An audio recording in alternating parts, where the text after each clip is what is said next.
টান টান উত্তেজনা। একদিকে মৃত্যুর সাথে পাঞ্জা লুড়ছে কুসুম, আর অন্যদিকে জেলের অন্ধ কুঠুরিতে ছটফট করছে তার অপরাধী বাবা।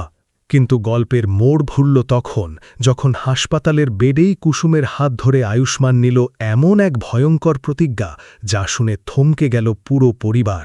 বিষের ছবল বনাম ভালোবাসার লড়াইয়ে শেষ পর্যন্ত কার জয় হবে? কুসুমের মুখ থেকে বিষের ফেনা বেরোতে দেখে আয়ুষ্মান আর এক মুহূর্তও সময় নষ্ট না করে তাকে নিজের শক্ত দুহাতে পাঁচগোলা করে তুলে নিয়ে যখন হাসপাতালের দিকে ছুটছিল, তখন তার বুকের ভেতরটা এক অজানা আতঙ্কে তোলপাড় হয়ে যাচ্ছিল। গাড়ির অ্যাক্সেলারেটরে চাপ দিতে দিতে আয়ুষ্মানের চোখ ফেটে জল আসছিল, আর সে মনে মনে ঈশ্বরকে ডাকছিল যাতে কুসুমের কিছু না হয়। অন্যদিকে কুসুমের বাবা, যে নিজের মেয়েকে বিষ খাইয়ে এক বুক অপরাধবোধ আর কষ্ট নিয়ে বনের রাস্তা দিয়ে পাগলের মতো ছুটে পালাচ্ছিল, সে এক জায়গায় এসে পাথরে হোঁচট খেয়ে মাটিতে পড়ে যায়। আর তার মনে হতে থাকে সে নিজের হাতে নিজের কলিজার টুকরোকে শেষ করে দিল। কিন্তু সমাজের ভয় আর লোক লজ্জার হাত থেকে বাঁচতে সে যে চরম ভুলটা করে ফেলেছে, তা ভেবে তার নিজের উপরই তীব্র ঘৃণা হতে শুরু করে।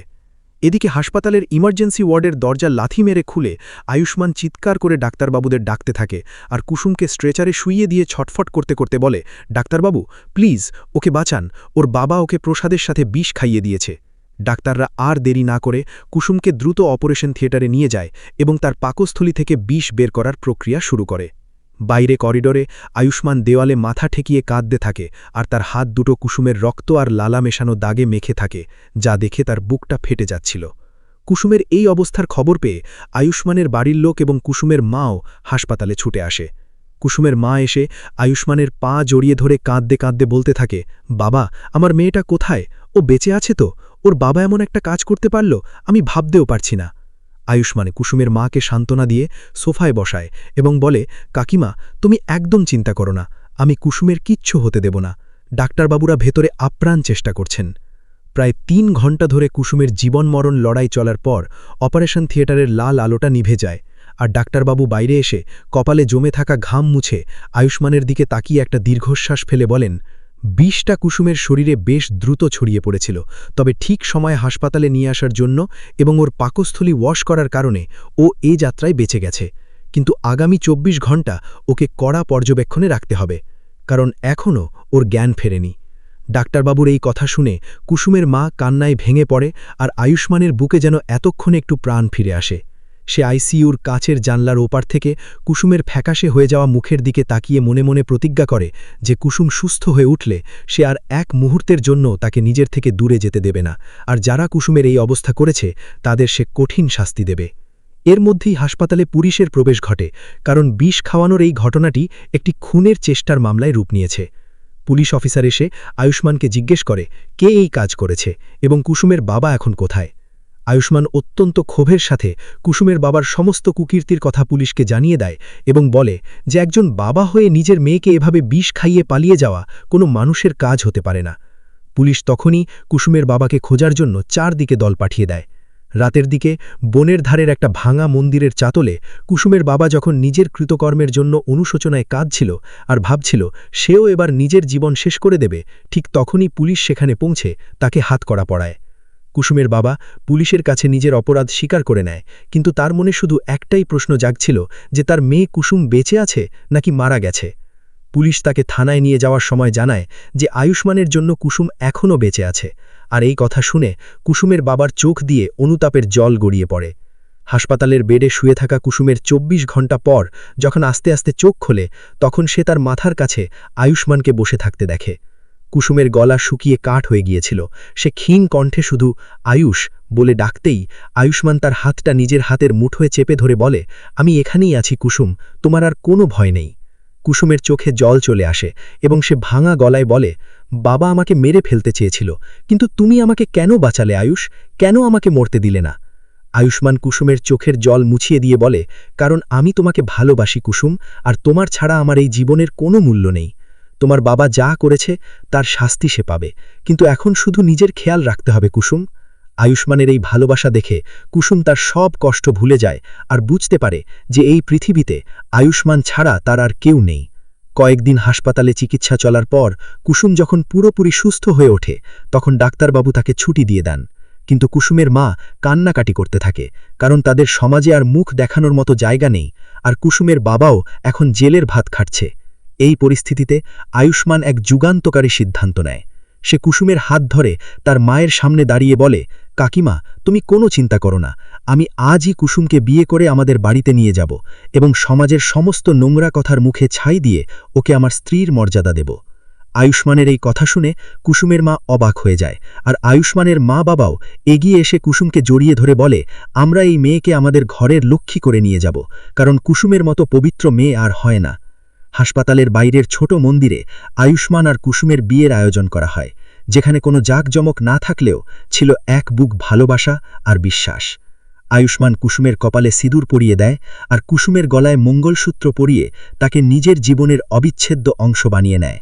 বিয়ের পর যখন আয়ুষ্মান কুসুমকে নিয়ে তাদের বাড়িতে প্রবেশ করে, তখন পুরো বাড়ি আলো এসে যে ওঠে, আর কুসুমের মনে হয় যে বিষের অন্ধকার পেরিয়ে সে এক নতুন আলোর জীবনে পা রাখল, যেখানে শুধু সুখ আর ভালোবাসা রয়েছে। এভাবে কুসুম আর আয়ুষ্মানের দীর্ঘদিনের মিলন সম্পূর্ণ হয় এবং সব বাধা অতিক্রম করে তারা একে অপরের হাত ধরে এক নতুন ভোরের দিকে এগিয়ে যায়, যা দেখে দর্শক আসনের সবার চোখেও আনন্দের জল চলে আসে। বিয়ের পর আয়ুষ্মানের বাড়িতে কুসুমের প্রথম সকালটা এক অদ্ভুত মায়াবী অনুভূতির মধ্যে দিয়ে শুরু হল। ভোরের নরম আলো যখন জানলা গলে এসে কুসুমের মুখের ওপর পড়ল, তখন সে চোখ মেলে নিজেকে এক সম্পূর্ণ নতুন পরিবেশে আবিষ্কার করল। তার সিথির লাল সিঁদুর আর হাতের নোয়া তাকে বারবার মনে করিয়ে দিচ্ছিল যে সে এখন আর একা নয়, সে এখন আয়ুষ্মানের বিবাহিতা স্ত্রী। কুসুম বিছানা থেকে উঠে আয়ুষ্মানের শান্ত ঘুমন্ত মুখের দিকে তাকিয়ে মনে মনে ঈশ্বরকে ধন্যবাদ জানাল যে এত ঝড়ের পরও আয়ুষ্মান তাকে নিজের করে আগলে রেখেছে। কুসুম আলতো পায়ে ঘর থেকে বেরিয়ে নিচে রান্নাঘরের দিকে এগিয়ে গেল, কারণ সে চায় তার শ্বশুরবাড়ির প্রথম দিনটা সবার জন্য সুন্দর কিছু রান্না করে শুরু করতে। রান্নাঘরে গিয়ে কুসুম যখন একা একা সব গোছাচ্ছিল, তখন আয়ুষ্মানের মা পেছন থেকে এসে কুসুমের মাথায় হাত রেখে বললেন, মা, তুমি এত সকালে কেন উঠেছ? তোমার শরীর তো এখনও পুরোপুরি সুস্থ হয়নি, এখন তোমার বিশ্রাম নেওয়ার কথা। কুসুম মৃদু হেসে তার শাশুড়ির পা ছুঁয়ে প্রণাম করল এবং বলল, মা, আমি এখন একদম ঠিক আছি, আর তাছাড়া তোমাদের সবার জন্য নিজের হাতে সকালের জলখাবার তৈরি করাটা আমার পরম সৌভাগ্য। আয়ুষ্মানের মা কুসুমের এই নম্রতা দেখে অত্যন্ত খুশি হলেন এবং তাকে বুকে টেনে নিয়ে বললেন, আজ থেকে তুমি শুধু এই ঘরের বউ নও, তুমি আমার নিজের মেয়ে সুমনা। এই বাড়িতে তোমার ওপর কোনো জোর খাটবে না, তুমি যেভাবে খুশি থাকবে। এদিকে আয়ুষ্মান ঘুম থেকে উঠে কুসুমকে পাশে না পেয়ে কিছুটা ঘাবড়ে গিয়ে নিচে নেমে আসে, আর রান্নাঘরে কুসুমকে তার মায়ের সাথে হাসি মুখে গল্প করতে দেখে তার বুকের ভেতরের সব চিন্তা দূর হয়ে যায়। আয়ুষ্মান দরজার চৌকাঠে হেলান দিয়ে দাঁড়িয়ে রসিকতা করে বলল, বাহ, সকাল সকাল মা আর বউয়ের মধ্যে এত খাতির জমে গেছে দেখছি, তাহলে তো আমার আর এই বাড়িতে কোনো দামই থাকবে না। আয়ুষ্মানের কথা শুনে কুসুম লজ্জায় লাল হয়ে গেল, আর সুমনা দেবী ছেলেকে বকা দেওয়ার ছলে বললেন, তুই একদম চুপ কর আয়ুষ, কুসুমের মতো মেয়ে পেয়ে আমাদের ঘর ধন্য হয়ে গেছে, তুই এখন গিয়ে ফ্রেশ হয়ে আয়। কুসুম সবার জন্য লুচি আর আলুর দম বানাচ্ছে। বিয়ের পর আয়ুষ্মানের বাড়িতে কুসুমের প্রথম সকালটা এক অদ্ভুত মায়াবী অনুভূতির মধ্যে দিয়ে শুরু হল। ভোরের নরম আলো যখন জানলা গলে এসে কুসুমের মুখের ওপর পড়ল, তখন সে চোখ মেলে নিজেকে এক সম্পূর্ণ নতুন পরিবেশে আবিষ্কার করল। তার সিথির লাল সিঁদুর আর হাতের নোয়া তাকে বারবার মনে করিয়ে দিচ্ছিল যে সে এখন আর একা নয়, সে এখন আয়ুষ্মানের বিবাহিতা স্ত্রী।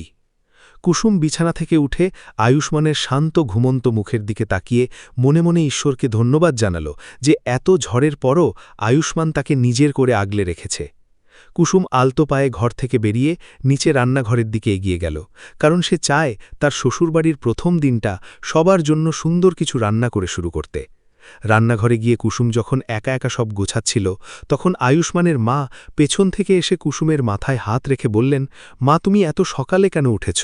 তোমার শরীর তো এখনও পুরোপুরি সুস্থ হয়নি, এখন তোমার বিশ্রাম নেওয়ার কথা। কুসুম মৃদু হেসে তার শাশুড়ির পা ছুঁয়ে প্রণাম করল এবং বলল, মা, আমি এখন একদম ঠিক আছি, আর তাছাড়া তোমাদের সবার জন্য নিজের হাতে সকালের জলখাবার তৈরি করাটা আমার পরম সৌভাগ্য। আয়ুষ্মানের মা কুসুমের এই নম্রতা দেখে অত্যন্ত খুশি হলেন এবং তাকে বুকে টেনে নিয়ে বললেন, আজ থেকে তুমি শুধু এই ঘরের বউ নও, তুমি আমার নিজের মেয়ে সুমনা। এই বাড়িতে তোমার ওপর কোনো জোর খাটবে না, তুমি যেভাবে খুশি থাকবে। এদিকে আয়ুষ্মান ঘুম থেকে উঠে কুসুমকে পাশে না পেয়ে কিছুটা ঘাবড়ে গিয়ে নিচে নেমে আসে আর রান্নাঘরে কুসুমকে তার মায়ের সাথে হাসি মুখে গল্প করতে দেখে তার বুকের ভেতরের সব চিন্তা দূর হয়ে যায়। আয়ুষ্মান দরজার চৌকাঠে হেলান দিয়ে দাঁড়িয়ে রসিকতা করে বলল, বাহ, সকাল সকাল মা আর বউয়ের মধ্যে এত খাতির জমে গেছে দেখছি, তাহলে তো আমার আর এই বাড়িতে কোনো দামই থাকবে না। আয়ুষ্মানের কথা শুনে কুসুম লজ্জায় লাল হয়ে গেল, আর সুমনা দেবী ছেলেকে বকা দেওয়ার ছলে বললেন, তুই একদম চুপ কর আয়ুষ, কুসুমের মতো মেয়ে পেয়ে আমাদের ঘর ধন্য হয়ে গেছে, তুই এখন গিয়ে ফ্রেশ হয়ে আয়। কুসুম সবার জন্য লুচি আর আলুর দম বানাচ্ছে। সকালের খাবার টেবিলে যখন সবাই একসাথে বসল, তখন আয়ুষ্মানের বাবা কুসুমের রান্নার প্রশংসা করতে করতে বললেন, সত্যি কুসুম, তোমার হাতের রান্নায় এক অন্যরকম জাদু আছে। আমার তো মনে হচ্ছে আজ থেকে আমি রোজ সকাল সকাল টেবিলে চলে আসব। এই আনন্দের পরিবেশের মধ্যেই হঠাৎ করে বাড়ি কলিং বেলটা বেজে উঠল। আয়ুষ্মান গিয়ে দরজা খুলতেই দেখল বাইরে কুসুমের মা দাঁড়িয়ে আছেন। কুসুমের মায়ের চোখ দুটো ফোলা আর মুখটা মলিন, যা দেখে আয়ুষ্মান বুঝতে পারল কোনো একটা সমস্যা হয়েছে। সে তাড়াতাড়ি কুসুমের মাকে ঘরের ভেতরে নিয়ে এলো। মাকে এই অবস্থায় দেখে কুসুম সব কাজ ফেলে দৌড়ে এলো এবং জিজ্ঞেস করল, মা, কি হয়েছে? তুমি এভাবে কাঁদছ কেন? গ্রামের লোক কি আবার কিছু বলেছে? কুসুমের মা কাঁদতে কাঁদতে বললেন, না রে কুসুম, গ্রামের লোক নয়, আসলে থানা থেকে খবর এসেছে তোর বাবার নাকি জেলের ভেতর হঠাৎ করে বুক ধরফড়ানি শুরু হয়েছে, আর সে বারবার শুধু তোকে একবার দেখার জন্য ছটফট করছে। ডাক্তাররা বলেছেন ওনার অবস্থা নাকি খুব একটা ভালো নয়, মানসিক চাপ আর অনুশোচনায় ওনার শরীর ভেঙে পড়েছে। এই কথা শুনে পুরো খাবার টেবিলে এক নিস্তব্ধতা নেমে এলো। কুসুমের মনের ভেতর এক তীব্র দ্বন্দ্ব শুরু হলো। যে বাবা তাকে নিজের হাতে বিষ খাইয়ে মেরে ফেলতে চেয়েছিল, যার জন্য সে মৃত্যুর মুখ থেকে ফিরে এসেছে, আজ সেই বাবার এই অবস্থার কথা শুনে তার মনটা কেমন যেন করে উঠিল। আয়ুষ্মান কুসুমের চোখের ভাষা বুঝতে পারল। সে কুসুমের কাঁধে হাত রেখে অত্যন্ত শান্ত গলায় বলল, কুসুম, উনি যা করেছেন তার জন্য আইন ওনাকে শাস্তি দিচ্ছে, কিন্তু দিন শেষে উনি তোমার জন্মদাতা বাবা। ওনার শেষ সময় যদি উনি অনুতপ্ত হয়ে থাকেন, তবে তোমার একবার যাওয়া উচিত, আমি তোমার সাথে যাব। আয়ুষ্মানের এই মহানুভবতা দেখে কুসুমের মা এবং আয়ুষ্মানের বাবা মা সবাই অত্যন্ত গর্ববোধ করলেন। আয়ুষ্মান আর দেরি না করে কুসুম এবং তার মাকে নিয়ে জেলের হাসপাতালের দিকে রওনা দিল। গাড়ির পেছনের সিটে বসে কুসুম শুধু জানলার বাইরে তাকিয়ে ভাবছিল যে মানুষের জীবন কত অদ্ভুত। যে হাত তাকে প্রসাদ খাইয়ে মারতে চেয়েছিল, আজ সেই হাতই হয়তো ক্ষমার আশায় অপেক্ষা করছে। হাসপাতালে পৌঁছে পুলিশ অফিসারের অনুমতি নিয়ে কুসুম যখন জেলের বিশেষ ওয়ার্ডে প্রবেশ করল, তখন সে দেখল তার বাবা বেডে শুয়ে আছেন। ওনার সারা গায়ে বিভিন্ন রকমের নল লাগানো, আর মুখটা এক্কেবারে শুকিয়ে গেছে। কুসুমকে দরজার সামনে দাঁড়িয়ে থাকতে দেখে ওনার চোখ দিয়ে টপ টপ করে জল পড়তে লাগল। কুসুম আস্তে আস্তে বেডের পাশে গিয়ে দাঁড়ালো, কিন্তু মুখ ফুটে কোনো কথা বলতে পারল না। কুসুমের বাবা কাঁপতে কাঁপতে কুসুমের হাতটা ধরার চেষ্টা করলেন এবং ক্ষীণ কণ্ঠে বললেন, মা, আমাকে ক্ষমা করে দিস, আমি সমাজের ভয়ে অন্ধ হয়ে গিয়েছিলাম, লোকলজ্জার ভয়ে নিজের কলিজার টুকরোকে শেষ করতে চেয়েছিলাম। আমি একজন বাবা নামের কলঙ্ক করে মা, আমাকে তুই ক্ষমা না করলে আমি মরেও শান্তি পাব না। কুসুমের চোখ দিয়েও জল গড়িয়ে পড়ল। সে তার বাবার হাতটা নিজের দুহাতে চেপে ধরে বলল, বাবা, আমি তোমাকে অনেক আগেই ক্ষমা করে দিয়েছি, তুমি শুধু তাড়াতাড়ি সুস্থ হয়ে ওঠো। কুসুমের বাবা তখন আয়ুষ্মানের দিকে তাকিয়ে হাত জোড় করে বললেন, বাবা আয়ুষ্মান, আমি তোমার কাছে চিরঋণী হয়ে রইলাম। আমি যে মেয়েকে মারতে চেয়েছিলাম, তুমি তাকে নিজের জীবনের চেয়েও বেশি সম্মান দিয়েছ। আমার কুসুমকে তুমি দেখে রেখো বাবা। আয়ুষ্মান কুসুমের বাবার হাত ধরে বলল, কাকা, আপনি একদম চিন্তা করবেন না, কুসুম এখন আমার স্ত্রী, আর ওর সুরক্ষার দায়িত্ব আমার, আপনি নিজের শরীরের দিকে নজর দিন। কুসুমের বাবা যেন এই কথা শোনার পরই এক পরম শান্তি পেলেন। ওনার চোখের কোণ দিয়ে আনন্দের জল বেরিয়ে এলো, আর ওনার হৃৎস্পন্দন আস্তে আস্তে স্বাভাবিক হতে শুরু করল। ডাক্তারবাবুরা এসে পরীক্ষা করে বললেন যে ওনার মানসিক চাপ কমে যাওয়ার কারণে এখন ওনার বিপদ কেটে গেছে। কুসুম তার বাবাকে শেষবারের মতো দেখে যখন হাসপাতাল থেকে বেরিয়ে এলো, তখন তার মনের ভেতরের সব ক্ষোভ আর কষ্ট যেন এক নিমেষে হালকা হয়ে গেল। সে আয়ুষ্মানের দিকে তাকিয়ে বলল, থ্যাংক ইউ আয়ুষ, তুমি আজ আমাকে এখানে না নিয়ে এলে হয়তো আমি সারা জীবন এক অপরাধ বোধে ভুগতাম। আয়ুষ্মান কুসুমের হাত ধরে নিজের বুকের কাছে টেনে নিয়ে বলল, দুনিয়ার সব ঝগড়া আর কষ্ট একদিকে, আর আমাদের ভালোবাসা একদিকে। কুসুম, এখন থেকে আমাদের জীবনে শুধু পজিটিভ দিন আসবে। হাসপাতাল থেকে বাড়ি ফেরার পথে তারা দুজনে একটা অনাথ আশ্রমের সামনে গাড়ি থামালো এবং সেখানে বাচ্চাদের মিষ্টি আর নতুন জামাকাপড় বিতরণ করল, কারণ তারা চায় তাদের এই নতুন জীবনের আনন্দটা সবার মধ্যে ছড়িয়ে পড়ুক। বাড়িতে ফেরার পর সন্ধ্যায় সুমনা দেবী কুসুম আর আয়ুষ্মানের জন্য এক ঘরোয়া সত্যনারায়ণ পূজার আয়োজন করেছিলেন, যেখানে কুসুম আর আয়ুষ্মান একসাথে বসে অঞ্জলি দিল এবং ঈশ্বরের কাছে প্রার্থনা করল যাতে তাদের এই মিল চিরদিনের জন্য অটুট থাকে। পূজার শেষে আয়ুষ্মান যখন কুসুমের ঘরে এসে দাঁড়াল, তখন দেখল কুসুম জানলার ধারে আকাশের চাঁদের দিকে তাকিয়ে আছে। আয়ুষ্মান পেছন থেকে এসে কুসুমকে আলতো করে জড়িয়ে ধরে তার কানের কাছে ফিসফিস করে বলল, আমাদের গল্পের এই নতুন অধ্যায়টা কেমন লাগছে কুসুম? কুসুম আয়ুষ্মানের বুকে মাথা রেখে চোখ বন্ধ করে বলল, আমার মনে হচ্ছে আমি এক নতুন জন্ম পেয়েছি আয়ুষ, যেখানে কোনো ভয় নেই, কোনো সমাজ নেই, শুধু তুমি আর আমি আছি।